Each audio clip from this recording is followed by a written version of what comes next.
क्या वसुंधरा राजे के दबाव में है बीजेपी हाईकमान? सीएम पद को लेकर जल्द होगा फैसला। 1 महीने में सीएम उम्मीदवार का हो सकता है ऐलान। वसुंधरा राजे के चलते गई सतीश पुनिया की कुर्सी। क्या 2023 के चुनाव में वसुंधरा राजे की होगी बड़ी भूमिका? राजस्थान को लेकर बीजेपी हाईकमान सख्त फैसले की तैयारी में जुटा है। खुद को प्रदेश का दिग्गज मानने वाले नेताओं को एक के बाद एक को किनारे लगाए जा रहा है। नए नेतृत्व की तलाश भी चल रही है। सबसे पहले बीजेपी के दिग्गज नेता और विधानसभा में नेता प्रतिपक्ष की जिम्मेदारी निभा रहे गुलाबचंद कटारिया को राजनीति से किनारा कर दिया गया। उन्हें असम का राज्यपाल बना दिया गया। कटारिया विधानसभा से इस्तीफा देकर असम चले गए। असम का राज्यपाल भी संभाल रहे हैं। कटारिया के बाद नंबर लगा बीजेपी के प्रदेश अध्यक्ष सतीश पुनिया का। सतीश पुनिया का कार्यकाल तो पिछले साल ही समाप्त हो गया था, लेकिन जब बीजेपी के अध्यक्ष जेपी नड्डा के कार्यकाल का विस्तार हुआ तो दावा किया गया कि सतीश पुनिया का भी कार्यकाल 1 साल तक बढ़ा दिया जाएगा और चुनाव तक वही बीजेपी के प्रदेश अध्यक्ष बने रहेंगे। अगर ऐसा होता है तो सतीश पुनिया की भी टिकट वितरण में भी चलेगी और सरकार बनी तो सीएम के उम्मीदवार में उनका नाम सबसे आगे होगा। लेकिन बीजेपी हाईकमान ने सतीश पुनिया को भी किनारे लगा दिया। उन्हें बीजेपी प्रदेश अध्यक्ष के पद से हटा दिया गया। उनकी जगह सीपी जोशी को कमान मिल गई। पुनिया को विधानसभा में नेता प्रतिपक्ष बना सकती है बीजेपी। दावा किया जा रहा है कि वसुंधरा की नाराजगी के चलते सतीश पुनिया की अध्यक्ष पद से छुट्टी की गई है। पुनिया को हटाकर आला कमान ने वसुंधरा कैंप को साधने की कोशिश की है। सतीश पुनिया लगातार कहते रहे हैं कि विधानसभा चुनाव प्रधानमंत्री नरेंद्र मोदी के चेहरे पर ही लड़ा जाएगा। वसुंधरा राजे के समर्थकों को ये बात काफी परेशान कर रही थी।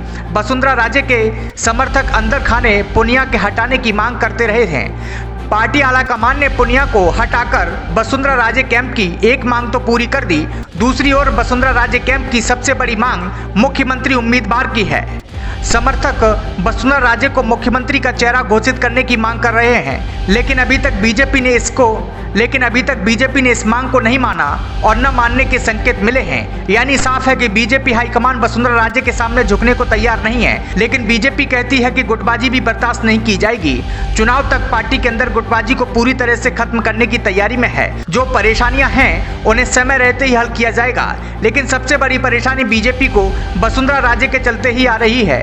वसुंधरा को किनारे लगाने का रास्ता पार्टी को नहीं मिल रहा। राजस्थान के लोकप्रिय नेता हैं वसुंधरा राजे। राजस्थान में लोकप्रियता के मामले में सिर्फ पीएम मोदी वसुंधरा को टक्कर दे पाते हैं। बीजेपी का कोई दूसरा नेता उनके आसपास भी नहीं दिखता। इसीलिए वसुंधरा के विरोधी विधानसभा चुनाव में पीएम मोदी के चेहरे पर चुनाव लड़ने की बात कहते आए हैं। दूसरी ओर बीजेपी हाईकमान एक्शन ले रहा है। उससे साफ जाहिर है कि आगे भी कई एक्शन और लिए जाएंगे।